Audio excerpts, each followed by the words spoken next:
السلام علیکم ورحمۃ اللہ.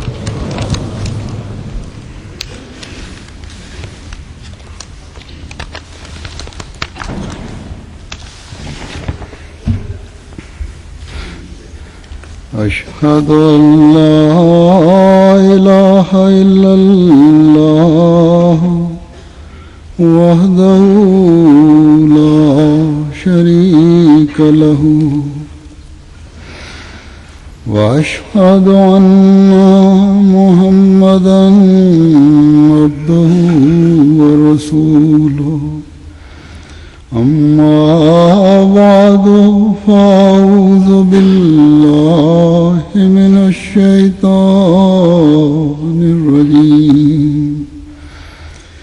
بسم اللہ الرحمن الرحیم. الحمد للہ رب العالمین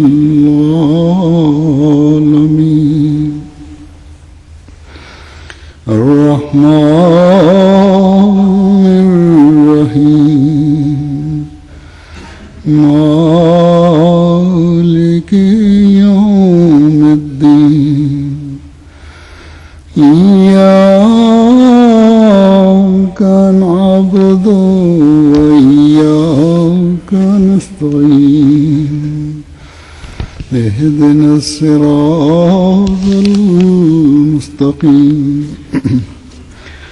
صراط الذين أنعمت عليهم غير المغضوب عليهم ولا الضالين.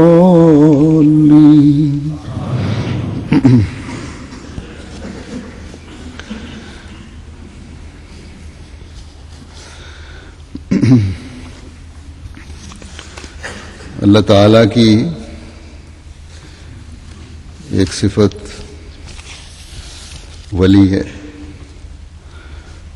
اور ولیوں کے تحت لغات میں لکھا ہے کہ اللہ تعالیٰ کی صفات میں سے ایک صفت ہے. اس کا مطلب ہے مددگار. بعض نے اس کے یہ معنی کیے ہیں کہ وہ ذات جو تمام عالم اور مخلوقات کے معاملات سر انجام دینے والی، جس کے ذریعے سے وہ عالم قائم ہے. اور اللہ تعالیٰ کی صفات میں سے ایک صفت الوالی ہے، جس کا مطلب ہے کہ وہ ذات جو تمام اشیاء کی مالک اور اس پر تصرف رکھنے والی ہے. ابن اسیر کہتے ہیں کہ ولایت کا حق تدبیر، قدرت اور فعل کے ساتھ منسلک ہے، اور وہ ذات جس میں یہ امور مجتمع نہ ہوں گے تو ان پر لفظ والی کا اطلاق نہیں ہوگا. لسان العرب نے یہ لکھا ہے. اور پھر الولیو، اس کا مطلب ہے دوست، مددگار. ابن العرابی کے مطابق اس سے مراد ایسا محب ہے جو اتباع کرنے والا ہو.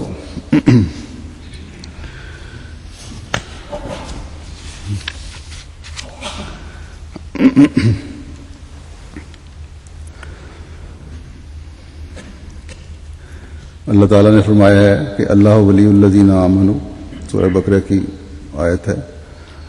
ابو اسحاق نے بیان کیا کہ اللہ تعالیٰ اس کے بارے میں کہ مومنوں کی حاجات اور ان کی ہدایت اور ان کے لیے براہین کے قائم کرنے کے حوالے سے مددگار ہے، کیونکہ وہی ہے جو انہیں ان کے ایمان کے لحاظ سے ہدایت میں بڑھاتا ہے، جیسا خود اللہ تعالیٰ فرماتا ہے والذین اہتدوا زادہم ہدی. اور وہ اسی طرح مومنوں کا ان کے دشمنوں کے خلاف مددگار ہے، اور مومنوں کے دین کو ان کے مخالفین کے ادیان پر غلبہ دینے والا ہے.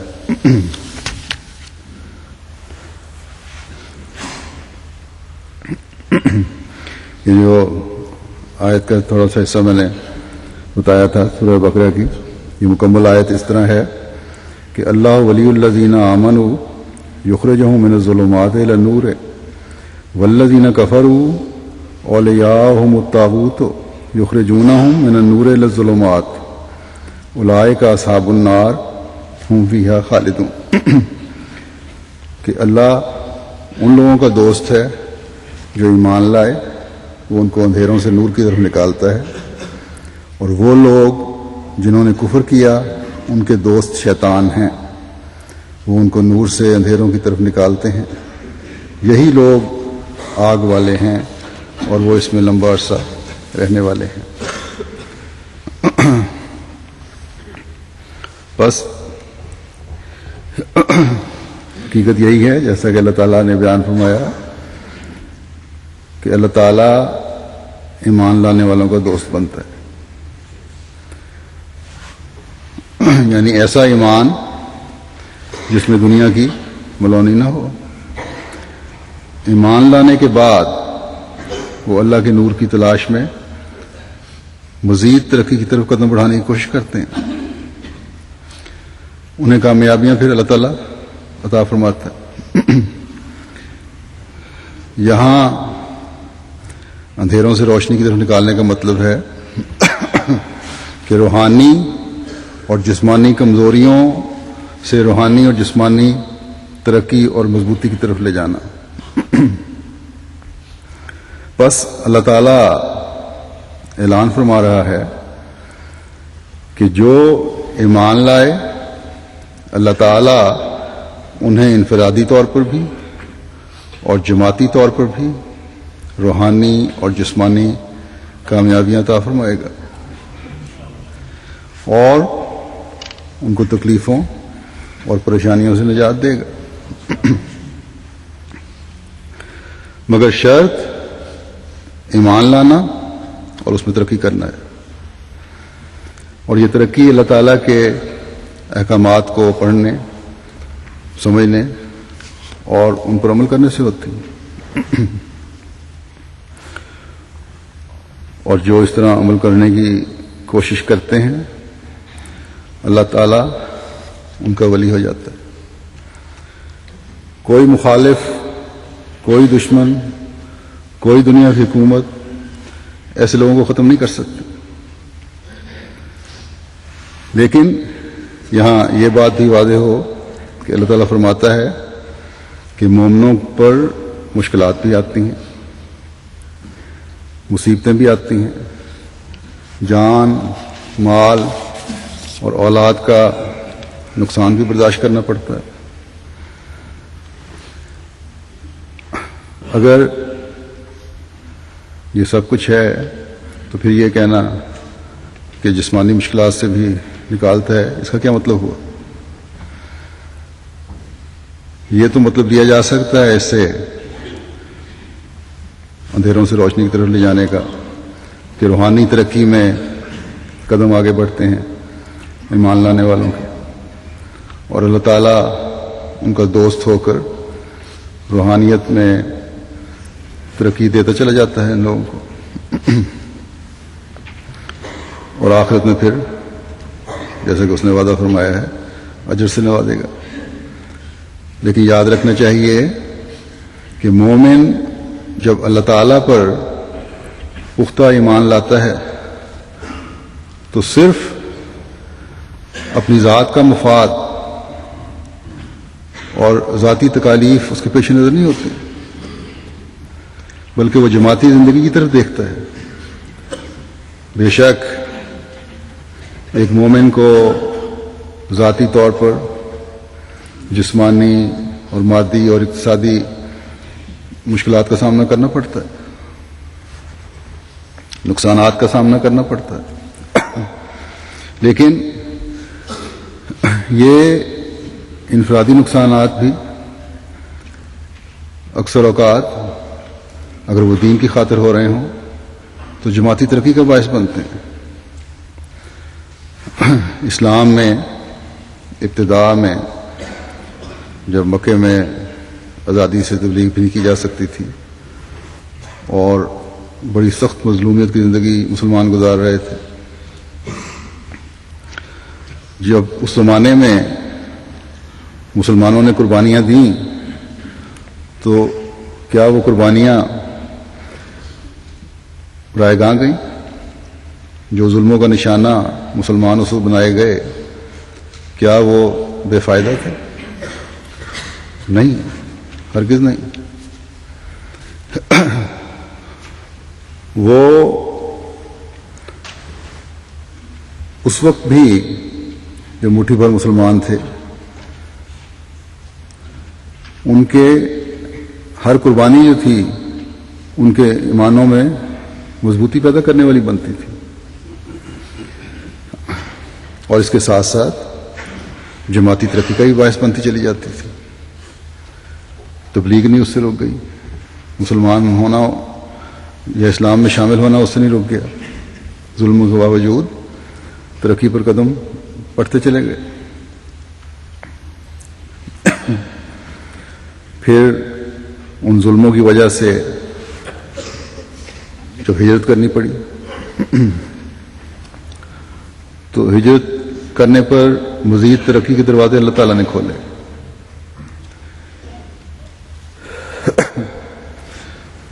عددی لحاظ سے بھی اور مالی لحاظ سے بھی مسلمان بڑھتے چلے گئے، اور آخر ایک وقت ایسا آیا کہ وہی کفار مکہ جو ظلم کرنے والے تھے وہ مسلمانوں کے زیر نگین ہو گئے۔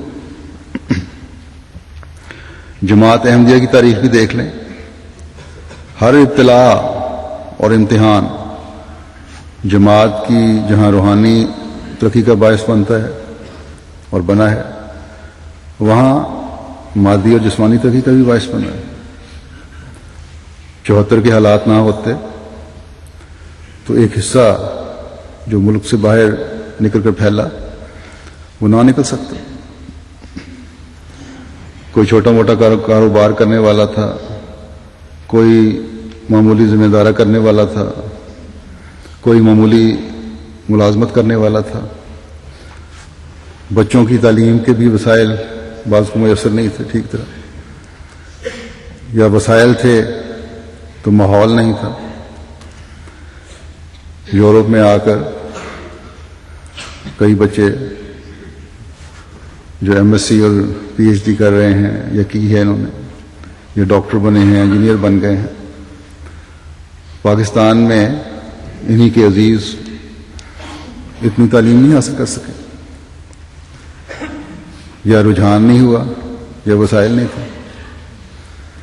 بس یہ بات باہر آئے ہوئے ہر احمدی کو ذہن میں پیدا کرنی چاہیے کہ جہاں ان کے ایمان کی وجہ سے انہیں ملک سے نکلنا پڑا تو خدا تعالیٰ نے انہیں بہتر حالات اور مہیا فرمائے، اور مالی کشائش کی صورت میں ان کے معیار بدل گئے۔ بچوں کی اچھی تعلیم کے ذریعے ان کے کا ماحول بھی پیدا فرمایا، اور من حیث الجماعت، جماعت نے مالی لحاظ سے بھی اور عددی لحاظ سے بھی ترقی کی۔ اسی طرح جب انفرادی طور پر تعلیمی میدان میں آگے قدم بڑھے تو جماعت نے کے اندر بھی دنیاوی تعلیم کا معیار بھی بہت بلند ہوا، اور یہ چیز ہر احمدی کو خدا تعالیٰ کے مزید قریب کرنے والی ہونی چاہیے، اور ایمان میں ترقی کا باعث بنانے والی ہونی چاہیے، نہ کہ کسی قسم کا تکبر یا فخر یا رعونت پیدا ہو جائے اس چیز سے۔ اللہ تعالیٰ نے تو اپنے ولی ہونے کا اظہار فرما دیا،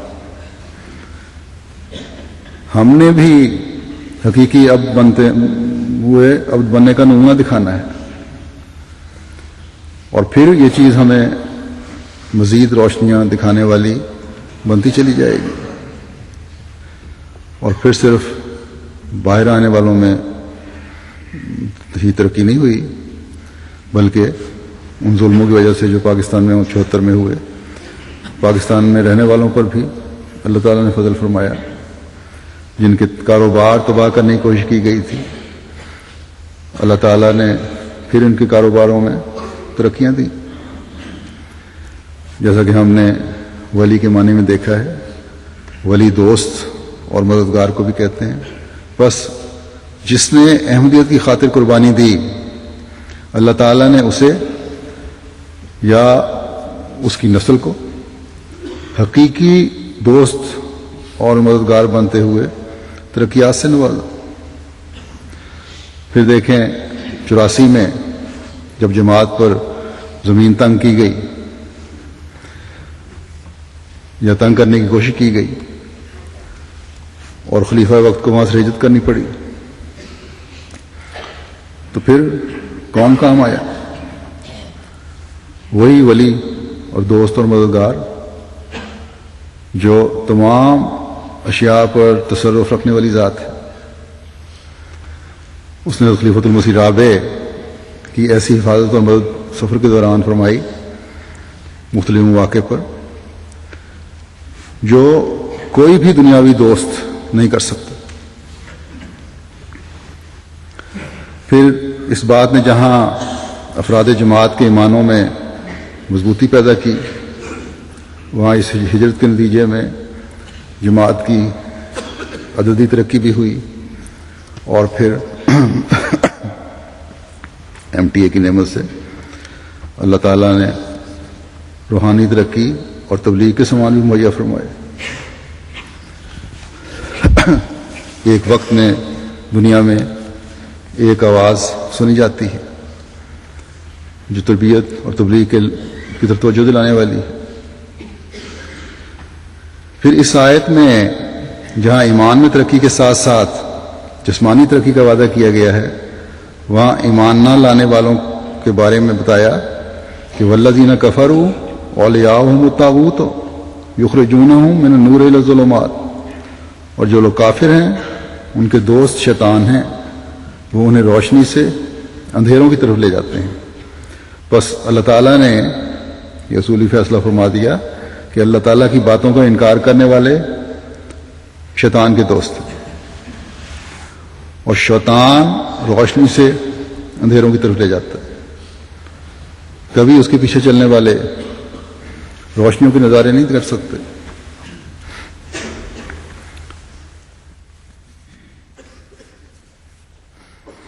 حضرت صلی اللہ علیہ وسلم نے جب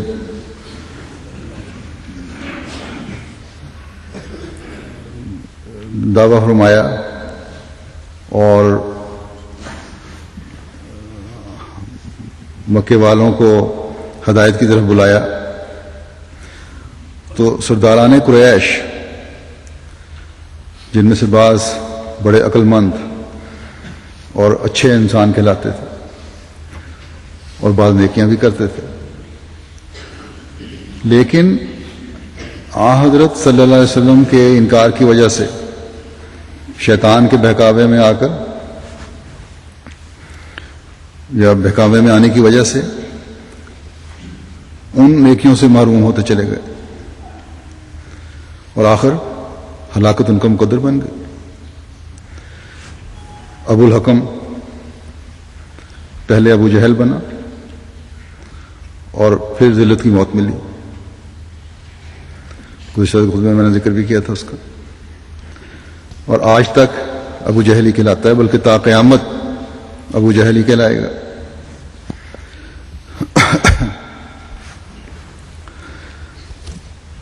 تو اس کا ولی شیطان تھا جو اس کی کچھ مدد نہ کر سکا، اندھیروں میں ڈوبتا چلا گیا وہ۔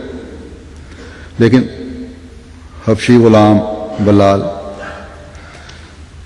ایمان کی نور کی وجہ سے اللہ تعالیٰ کے ولی بن گئے، اور اللہ تعالیٰ کی دوستی اور مدد کے نتیجے میں قیامت تک سیدنا بلال کا مقام پا گئے۔ اسی طرح حضرت مسیح موعود علیہ السلام کے زمانے میں روحانیت اور سچائی کے دعوے دار ہونے کے باوجود آپ علیہ السلام کے جو منکرین تھے آپ کے مقابلے پر کھڑے ہو کر اندھیروں میں ڈوبتے چلے گئے، لیکن کئی ایسے جو جاہل اجڑ تھے، کئی ایسے جو رشوت خور اور بدنام زمانہ تھے، جب ان پر اللہ تعالیٰ نے فضل فرمایا اور ایمان لانے کی وجہ سے اللہ تعالیٰ کے وعدے کے مطابق روحانیت میں ترقی کرنے والے بنتے چلے گئے. بس نبی کے انکار کرنے والے اس انکار کی وجہ سے اندھیروں میں گرتے چلے جاتے ہیں، اور شیطان ان میں کینہ اور بغض اور ناانصافی اس قدر بھر دیتا ہے کہ وہ مزید ظلمات میں پھر گرتے چلے جاتے ہیں. اور پھر ان کے انجام کے بارے میں خدا تعالیٰ فرماتا ہے کہ ان کا انجام بہت برا ہوگا. اس دنیا میں بھی وہ حسد کی آگ میں اور دشمنی کی آگ میں جلتے چلے جائیں گے. جماعتی ترقی کا ہر قدم ان کے بغضوں اور کینوں کو بھڑکائے گا، لیکن ان کے یہ غصے اور کینے ان لوگوں کو جن کا ولی اللہ تعالیٰ ہو جاتا ہے کوئی نہیں نقصان نہیں پہنچا سکیں گے. اب پھر میں لغت کے کچھ حصے کی طرف آتا ہوں. لسان میں لکھا ہے کہ بعض نے ولیہم کا یہ مطلب بیان کیا ہے کہ مومنوں کو ثواب دینے اور ان کے نیک اعمال پر انہیں جزا دینا اللہ ہی کے اختیار میں ہے. پھر لکھا ہے کہ ولی اللہ کا دوست لفظ ولی میں مستقل مزاجی کے ساتھ اللہ کی اطاعت کرتے ہوئے کوئی کام کرنے کا مضمون پایا جاتا ہے. اللہ تعالیٰ کا چنیدہ اور مقبول بندہ اللہ تعالیٰ کے مسلسل فضلوں اور انعامات کا مظہر ہوتا ہے. الولی والمولا، اس کی گرامر کی تفصیلات چھوڑتا ہوں.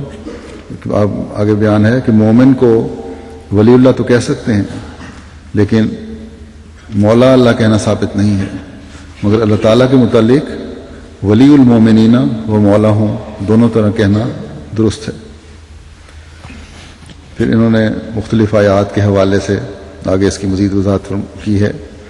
مثلا ذالک بان اللہ مولا الذین آمنوا، سورہ محمد کی آیت ہے. پھر نعم المولا و نعم النصیر، انفال کی آیت ہے. پھر قل یا ایھا الذین ھادوا ان زعمتم انکم اولیاء للہ من دون الناس، سورہ جمعہ کی آیت میں ہے. ثم ردوا الی اللہ مولاہم الحق،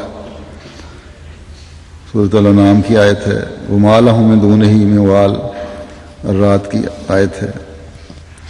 اس میں وال ان کے معنی ولی ان کے ہیں. پھر آگے انہوں نے ان آیات کے حوالے سے گرامر کی بحث کی ہے. تو اس بحث میں جانے کے بجائے میں آیات کو پیش کرتا ہوں. پہلی آیت جو سورہ محمد کی ہے وہ مکمل اس طرح ہے کہ ذالک بان اللہ مولا الذین آمنوا وان الکافرین لا مولا لہم. یہ اس لیے ہے کہ اللہ ان لوگوں کا مولا ہوتا ہے جو ایمان لائے، اور کافروں کا یقیناً کوئی مولا نہیں ہوتا. اس آیت سے پہلے کی آیات میں سے ایک آیت میں اللہ تعالیٰ فرماتا ہے کہ یا ایھا الذین آمنوا ان تنصروا اللہ ینصرکم ویثبت اقدامکم، کہ اے مومنو اگر تم اللہ کی مدد کرو گے تو وہ تمہاری مدد کرے گا اور تمہارے قدموں کو مضبوط کرے گا. اس آیت میں حضرت صلی اللہ علیہ وسلم کے بعد کے زمانے کے مسلمانوں کو بھی نصیحت ہے اور تنبیہ بھی ہے کہ صرف ایمان لانا کافی نہیں ہوگا، بلکہ اللہ کے دین کی مدد تم پر فرض ہے. اور یہی چیز پھر اللہ تعالیٰ کے فضلوں کو سمیٹتے ہوئے تمہیں اللہ تعالیٰ کی مدد سے حصہ لینے والا بنائے گی. تمہارے ایمان مضبوط ہوں گے اور تم ایک جماعت کہلاؤ گے. اور خاص طور پر مسیح موعود کے زمانے میں جب تجدید دین ہونی ہے، مسلمانوں پر فرض ہے کہ کہ خدا تعالیٰ کے فرشتادے کی مدد کریں. اللہ تعالیٰ کی اگر یہ مدد کریں گے تو پھر وہ اللہ تعالیٰ کی مدد کے نظارے دیکھیں گے. اور ایمان نہ لانے والوں کا پہلے انبیاء کے منکرین والا حال ہوگا. آج بھی مسلمانوں کے لیے یہ سوچنے کا مقام ہے. میں کئی مرتبہ پہلے بھی کہہ چکا ہوں کہ اللہ تعالیٰ کا تو وعدہ مدد اور نصرت کا ہے. اللہ تعالیٰ کا تو وعدہ روشنیوں کی طرف لے جانے کا ہے. لیکن مومن کہلانے کے باوجود اخباروں میں کالم نویس جو ہے یہ لکھتے ہیں کہ ہم ایمان میں کمزوری کی طرف بڑھ رہے ہیں, ہم روشنیوں سے اندھیروں کی طرف جا رہے ہیں, ہم مادی لحاظ سے بھی ترقی کے بجائے تنزل کی طرف قدم بڑھا رہے ہیں. کون سی ایسی برائی ہے جو اس وقت ہمیں نہیں؟ یہ ان کے خود اپنے لکھنے والے لکھتے ہیں.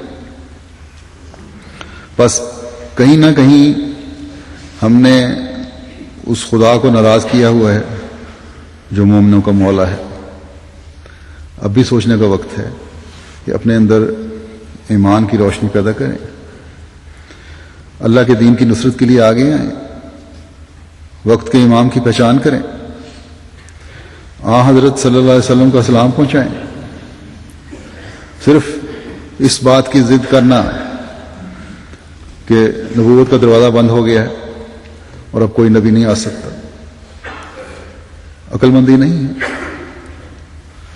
بزرگان سلف جو ہیں ان کے اقوال کو دیکھیں اور غور سے دیکھیں اور پڑھیں کہ وہ کیا کہتے ہیں. صرف آج کل کے علماء جو نام نہاد اور سطحی علماء ہیں ان کے پیچھے نہ چلیں. بعض پرانے بزرگوں کے بعض حوالے میں پیش کرتا ہوں.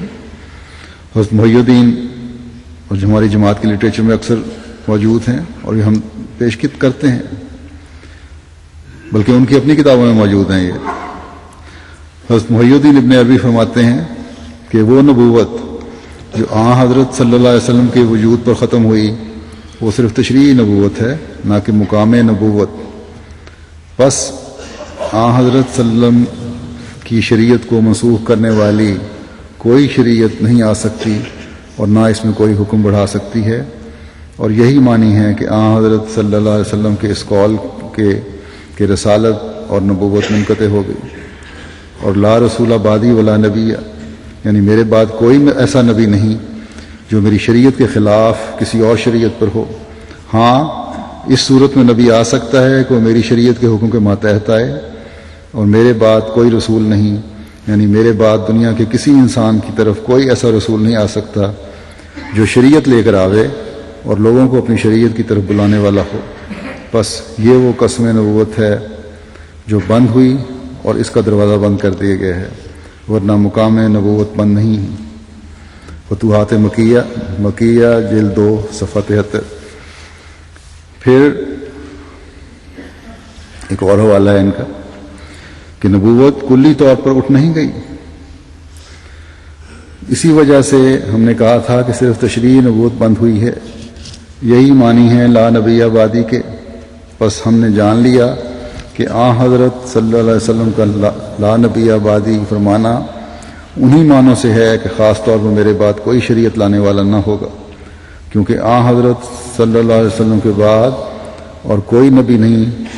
یہ معنی ہی اسی طرح ہے جس طرح حضرت صلی اللہ علیہ وسلم نے فرمایا کہ جب یہ کیسر ہلاک ہوگا تو اس کے بعد کیسر نہ ہوگا, اور جب یہ کسرا ہلاک ہوگا تو اس کے بعد کوئی کسرا نہ ہوگا. حضرت امام شاہرانی فرماتے ہیں کہ وقولہ سلم لا نبی آبادی ولا رسول المرادو بہی لا مشرع آبادی.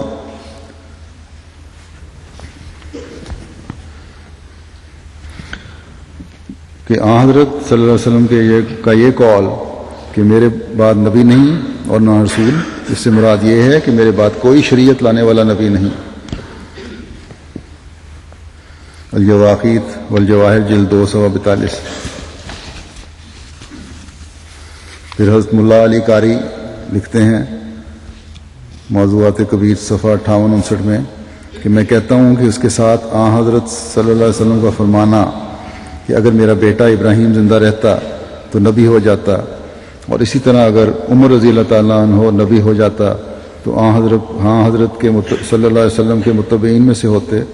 بس یہ قول خاتم النبیین کے مخالف نہیں ہے، کیونکہ خاتم النبیین کا مطلب یہ ہے کہ حضرت صلی اللہ علیہ وسلم کے بعد کوئی ایسا نبی نہیں آ سکتا جو حضرت صلی اللہ علیہ وسلم کی شریعت کو منسوخ کرے اور آپ صلی اللہ علیہ وسلم کی امت سے نہ ہو۔ حضرت عائشہ فرماتی ہیں قولوا انہ خاتم الانبیاء ولا تقولوا لا نبی بعدی، کہ یہ تو کہو کہ حضرت صلی اللہ علیہ وسلم خاتم النبیین ہیں، مگر یہ کبھی نہ کہنا کہ آپ کے بعد کوئی نبی نہیں آئے گا۔ در منظور جلد 5 صفحہ 204۔ بس ان حوالہ جات سے یہ ثابت ہوا کہ ہمارے اسلاف کا یہ نظریہ نہیں تھا جو آج کل کے علماء کا پیدا کیا ہوا۔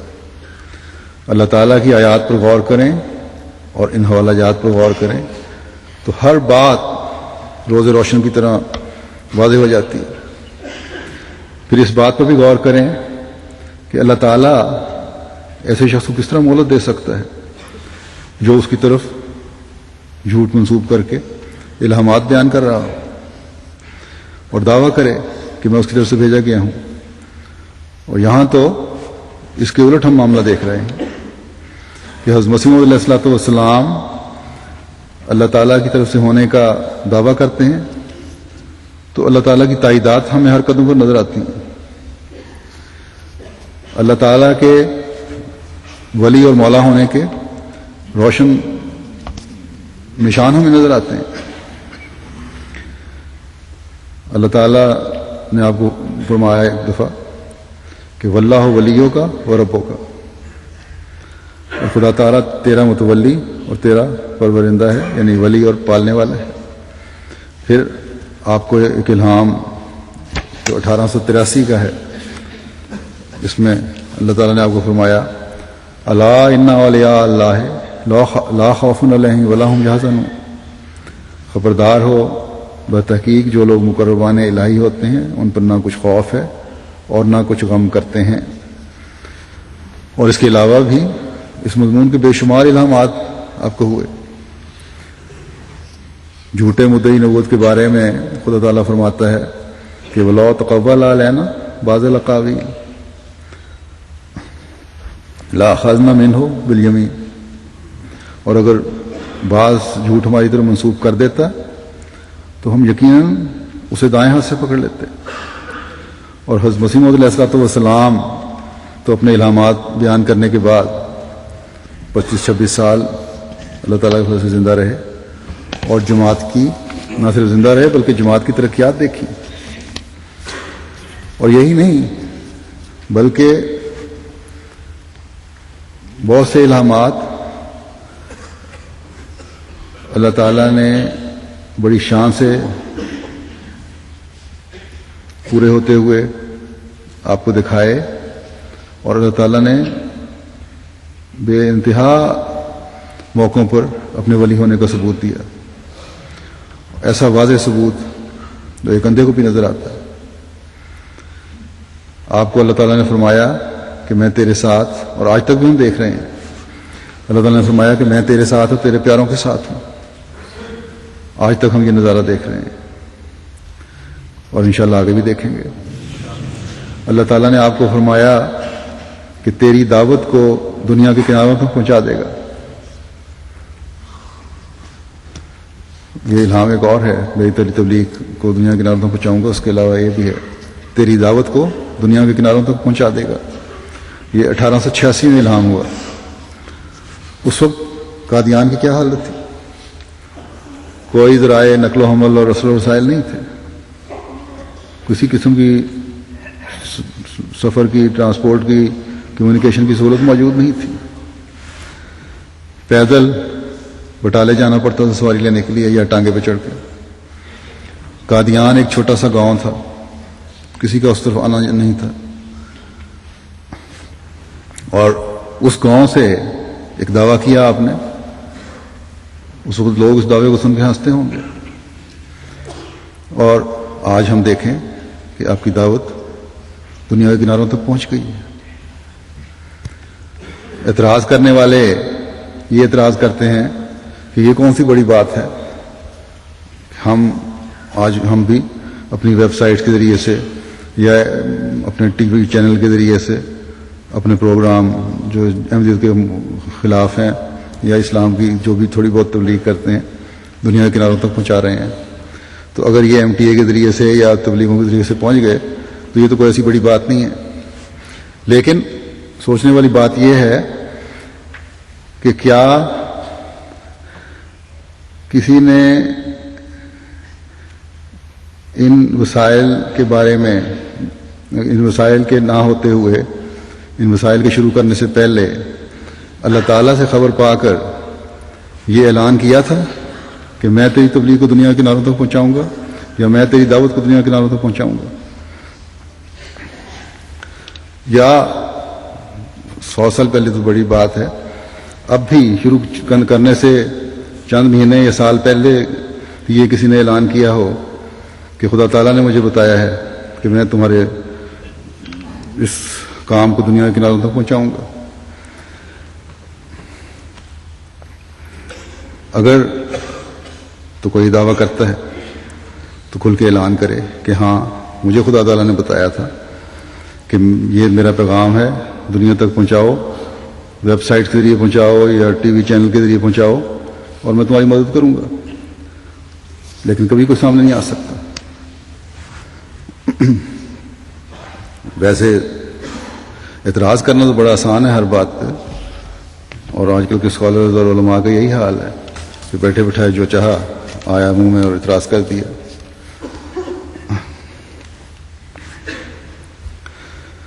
یہ اصل میں حسد کی آگ ہے جو اب برداشت نہیں ہو رہی، جس کی وجہ سے دشمنیاں بڑھتی چلی جا رہی ہیں. جماعت کو پھیلتا ہوا دیکھ کر اندر ہی اندر سلگتے چلے جا رہے ہیں. اور یہ حسد کی آگ پیدا ہونی تھی کیونکہ اس کے بارے میں خدا تعالیٰ پہلے ہی فرما چکا ہے کہ نور سے ظلمات کی طرف جائیں گے. جب بھی اللہ تعالیٰ کے بھیجے ہوئے کا دعویٰ ہوگا مخالفین کھڑے ہوں گے، اور وہ مخالفین پھر اگر کچھ عقل رکھتے بھی تھے تو اس مخالفت کی وجہ سے ان کی عقل ماری جائے گی، اور روشنیوں کی بجائے وہ اندھیروں میں گم ہوتے چلے جائیں گے، اور پھر اصحاب النار بنتے چلے جائیں گے. اللہ رحم کرے اور عقل دیں لوگوں کو. ہمارا تو اللہ مولا ہے، اور ہر قدم پر اپنے ولی ہونے اور دوست ہونے کا اور مددگار ہونے کا اور نگران ہونے کا اور اپنے فضلوں سے مسلسل نوازنے کا اظہار کرتا ہے اور نظارے دکھاتا ہے. اللہ تعالیٰ ہمیں بھی ہمیشہ خدا تعالیٰ کے حقوق ادا کرنے کی توفیق عطا فرمائے، تاکہ ہم ہمیشہ اس خدا تعالیٰ سے فیض پاتے رہیں جس نے ہمیں یہ تسلی دی ہے کہ ان اللہ مولاکم نعم المولا و نعم النصیر. جان لو کہ اللہ ہی تمہارا مولا ہے اور والی ہے، کیا ہی اچھا والی ہے اور کیا ہی اچھا مدد کرنے والا ہے. اب اس کے بعد میں آج جمعے کے بعد کچھ چند جنازے پڑھاؤں گا، ان کے بارے میں اعلان کرتا ہوں. پہلا تو ہے مکرم ذوالفقار منصور صاحب ابن مکرم منصور احمد صاحب مرحوم آف کوئٹہ کا. ان کو 11 اکتوبر کو کچھ شر پسندوں نے فائرنگ کر کے شہید کر دیا. انا للہ و انا الیہ راجعون. شہادت سے 1 ماہ قبل انہیں اپنے گھر سے کار سے نکلتے ہوئے اغوا کیا گیا تھا، اور رقم کا مطالبہ کیا گیا کہ اتنی رقم دو. کافی بڑی رقم تھی، اور مسلسل رابطہ رکھا اور رقم کا انتظام بھی ہو رہا تھا. لیکن آخر ایک دن پتہ لگا کہ ایک جنگل میں ان کی لاش پڑی ہے، اور ساتھ یہ پیغام بھیجا کہ آپ لوگ کیونکہ بہت سے لوگوں کو قادیانی بنا لیتے ہو، اس لیے اس کو ہم زندہ نہیں چھوڑیں گے۔ اور شہادت سے قبل ان پر کافی تشدد بھی کیا گیا، ایک آنکھ میں فائر کر کے چہرے کو پوری طرح مسخ کیا گیا۔ یہ بڑے ایکٹیو خادم تھے، بڑے دیانتدار انسان تھے، اور آج کل بھی نائب قائد خدام الانبیاء کی خدمت انجام دے رہے تھے۔ اس سے پہلے ان کے ایک چچا عباس احمد صاحب کو 2 اپریل 2008 میں شہید کیا گیا تھا، اور 2009 جون میں ان کے اور ایک رشتے کے چچا خالد رشید صاحب کو شہید کیا گیا۔ یہ نوجوان حضرت منشی عبد الکریم صاحب بٹالوی صحابی حضرت مسیم علیہ السلام کے پڑپوتے تھے۔ پسمانگان میں ان کی بوڑھی والدہ ہیں، اور ایک اہلیہ ہیں، اور 2 بچے ہیں، ایک بیٹی اور ایک بیٹا 9 سال اور 6 سال عمر کے۔ اللہ تعالیٰ ان سب کو صبر جمیل عطا فرمائے اور مرحوم کے درجات بلند کرتا چلا جائے۔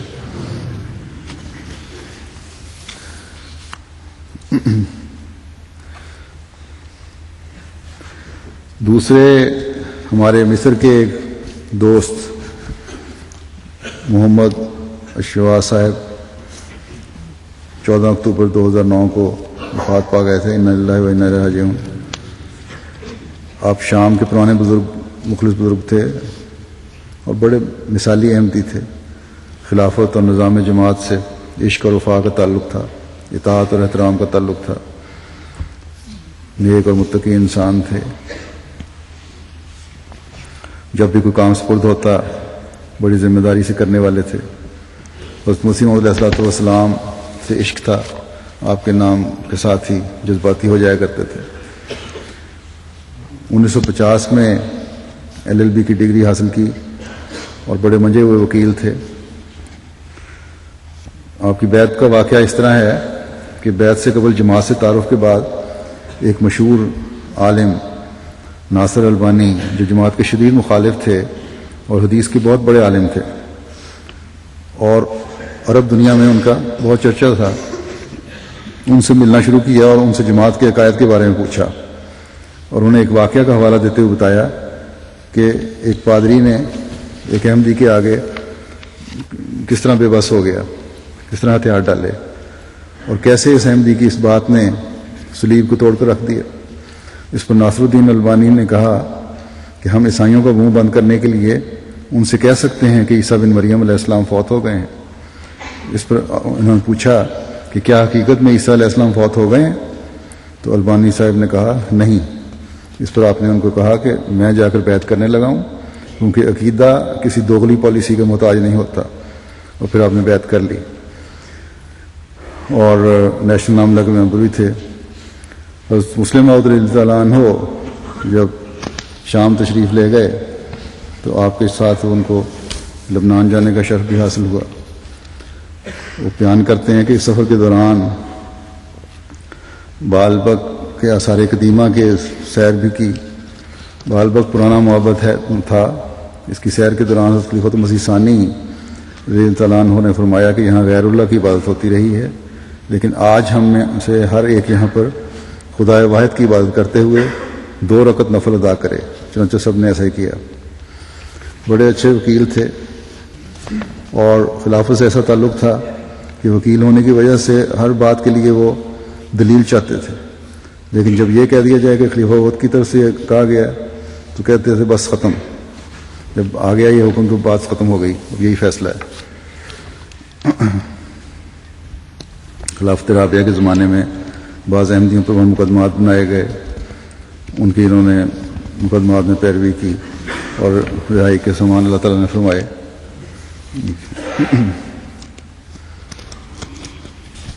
بڑے حاضر جواب تھے۔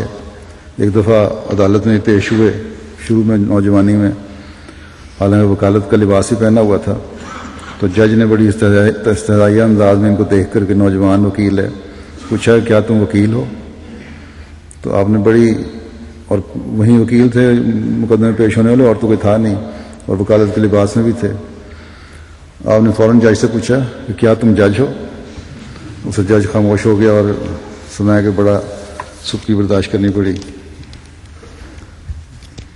عربی ڈیسک والے ہمارے جو مبلغین وہاں پڑھنے جاتے رہے ہیں ان کے ساتھ بھی یہ بڑا شفقت کا سلوک فرماتے رہے اور ان کی زبان ٹھیک کرنے میں انہوں نے بڑی مدد کی. اللہ تعالیٰ ان کے درجات بلند فرمائے اور آگے ان کی نسلوں میں بھی امجد قائم رکھے.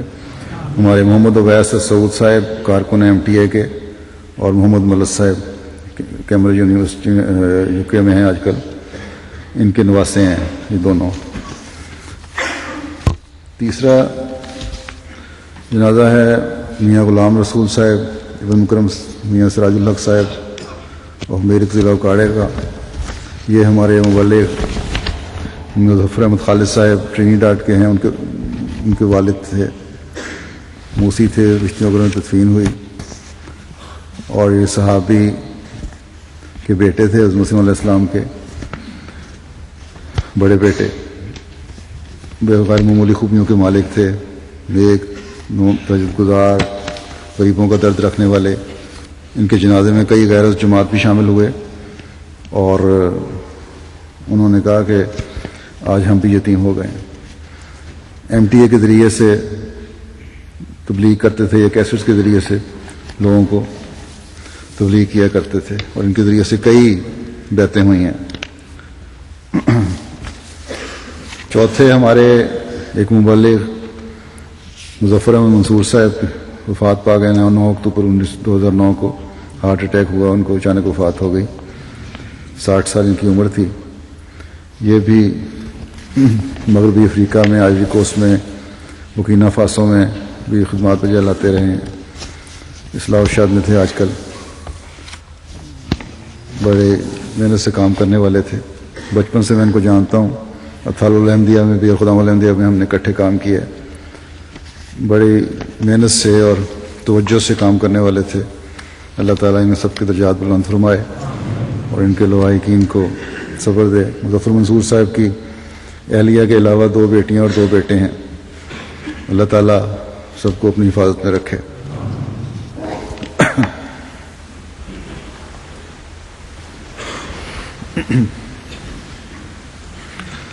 الحمد للہ نحمده ونستعینه ونستغفره ونؤمن به ونتوکل علیہ ونعوذ باللہ من شرور انفسنا ومن سیئات اعمالنا من يهده الله فلا مضل له ومن يضلله فلا هادي له ونشهد أن لا إله إلا الله ونشهد أن محمدا عبده ورسوله. عباد الله رحمكم الله إن الله يأمر بالعدل والإحسان وإيتاء ذي القربى وينهى عن الفحشاء والمنكر والبغي يعظكم لعلكم تذكرون. اذكروا الله يذكركم وادعوه يستجب لكم ولذكر الله أكبر.